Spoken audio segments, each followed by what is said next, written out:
Hello and welcome to Val, Voices of Wisdom, the show that might not be for everybody, but everybody needs to watch this show. And I'm your host, Brenda Simmons. Today, I'm at the Ross School with Ajiah Jones, and Ajiah's doing a project today, and she's going to tell us a little bit about her project today. How are you, Ajiah? I'm well, how are you? Doing well. Tell us a little about your project today. So, for my senior project, I decided to construct a creative writing workshop for third graders. And within this project, I had them come to school for 5 Saturdays and use their 5 senses to find all the places where poetry hides. Awesome, awesome. And also, Ajiah was also a part of the 6th Annual Black Film Festival about a month ago, and she was one of the poets who actually performed at the night of the poetry and live jazz, and you were awesome. Thank you. So I'm excited about your project, and we're looking forward to a wonderful day. Thank you. Thank you. Where does poetry hide? If I look intentionally, I would find you waiting for me to find you, hiding behind lines and curves, punctuation and words. Pressing hard on paper, you dance inside the yellow lines in the road. I could carve symbols into the streets with rocks to make you. Sneaking from trash cans and falling into broken hands to fill in the cracks, forming the bond between opposites of color and colorless, I find you. Somehow man can understand, so I know it's heaven sent. I stand on my toes to look a little higher to find you.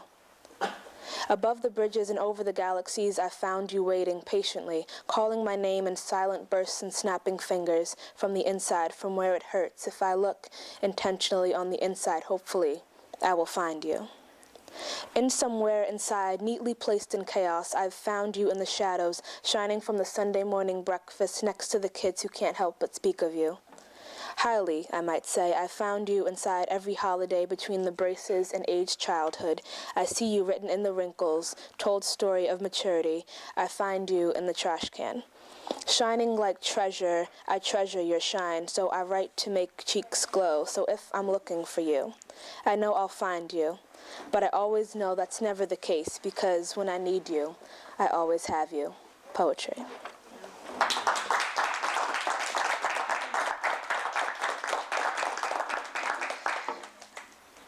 This next one is called Before I Wake Up. Okay. So just kind of listen and follow it, okay? Okay, you go left and I go right. Ready? Go.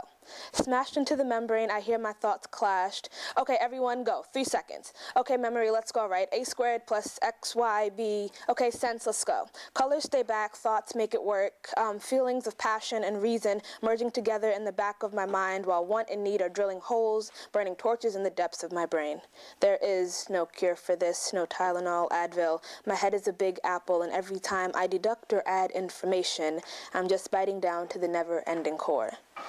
All right, this time thoughts, muscle, and memory, come on, we gotta go. And jump into the pool of my remembrance. Into the insanity and humility of my mind, if only you can see the inside before I wake up.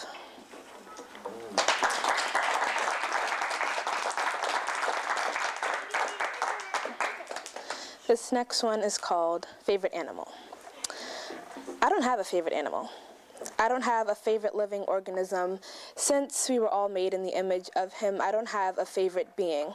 Being that I'm not a lover of man's best friend, I don't have a favorite tree-eating specimen that gently impales leaves with their molars. I don't have a favorite night owl to sing to the stars. I don't have a particular creature that tickles my fancy because, quite frankly, I am a creature of my own. Not implying any egotistical characteristics, but human nature is inevitable. How can one be as mighty as a lion and as gentle as a bluebird? Hidden wings, please make this one clear to me. I don't have a favorite animal.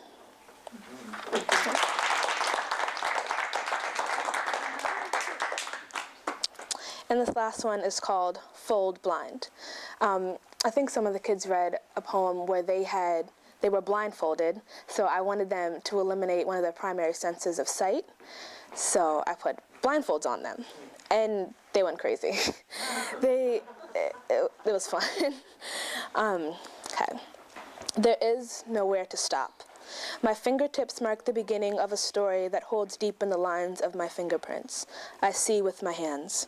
I hear the wind more clearly. The sun dances on the reflection of the unidentified. This tree resembles beauty. Breathing in the loudest silence, the unknown is beautiful. The shortest walk feels like forever. I could hear feathers and the heartbeat of wings. Not really. I'm just imagining life without my sight as my reality. Thank you.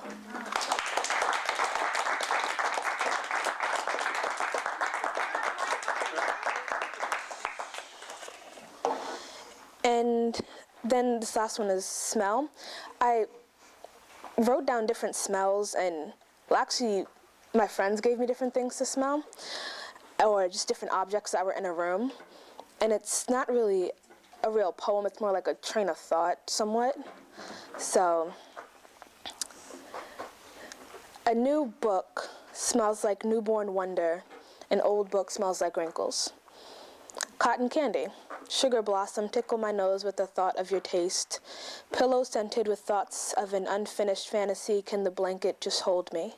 Backpacks smell like the road less traveled, with dreams somewhere hidden in your pocket underneath the granola bars.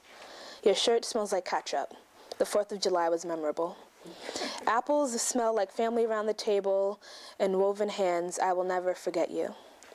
The holiday smells like food and love, heartbreak and loneliness. Trouble and lies smell like deceiving drums, dancing to the rhythms of your ex.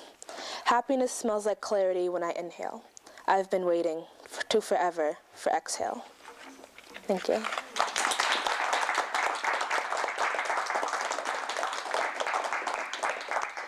So now we will have the presentation of gifts.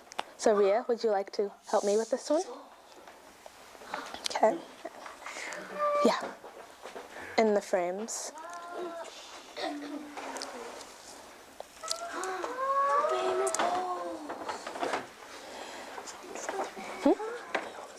No, pink is girl, blue is boy. So you want to say, so do it from there. Okay. Stella Bell McCormick has explored all the many places where poetry can hide over the course of 5 Saturdays in the Where Does Poetry Hide workshop, and is hereby awarded this certificate by Ajiah Jones, the Ross School, and me. Awesome. Oh.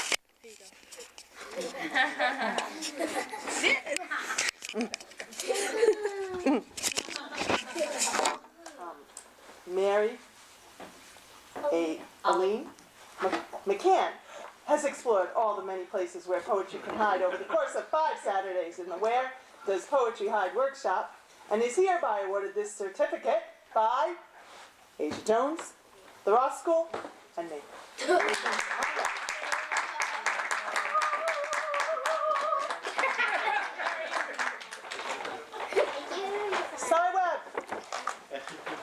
Has explored all the many places where poetry can hide over the course of 5 Saturdays in the Where Does Poetry Hide workshop, and is hereby awarded this certificate by Ajiah Jones, the Ross School, and me.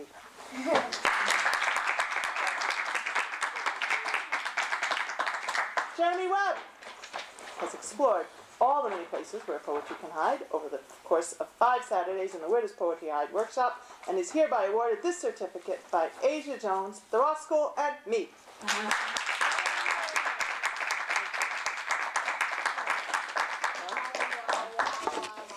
Closing remarks? Yeah. Me? Yeah. I ran into Ajiah yesterday in the stairwell while I was making copies for my class and saw the program for the first time and said, oh my gosh, I'm saying something? Really? When were you going to tell me? But you said it so beautifully, Oh, so I'm glad. Okay. This has been a great experience, and you guys have done an amazing, amazing job.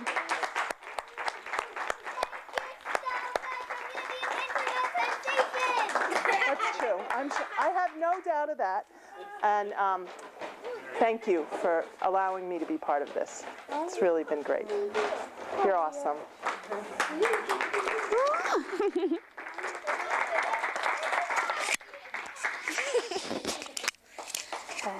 Well, I would just like to thank everyone who came out to support and listen to the kids. I'm really grateful for you guys. Okay, I would like to thank everyone that helped make this project and event such a great success. One, the Raw School for allowing me to do this project and to have time in my schedule to work on it. My mother, because she's been running everywhere, stressing out, and whatnot. My family, for being there and helping me through all of this. Rhea Maxwell, my mentor.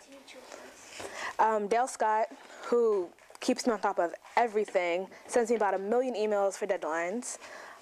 Third grade students and their families for bringing them to the workshops and supporting them and giving them ideas and helping them edit their poems. Patty Line, who helped me set up in here and helped me and reminded me that I had to have an event form and whatnot. Mrs. Krause and Mr. Tracy, JMMES, the principal and assistant principal, who let me use their students and give out information and letters about my program. And the third grade teachers and faculty who supported me. Also the Raw School faculty who listened to me rant on about my project and my annoying moments. And the class of 2012, who, I love my grade. And I would just like to say that writing a poem is discovering. So every day you should discover something new.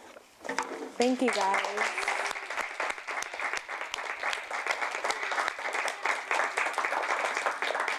So, as you guys already know, refreshments will be served now. Well, not served, but you guys can go ahead. So, thank you.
This project?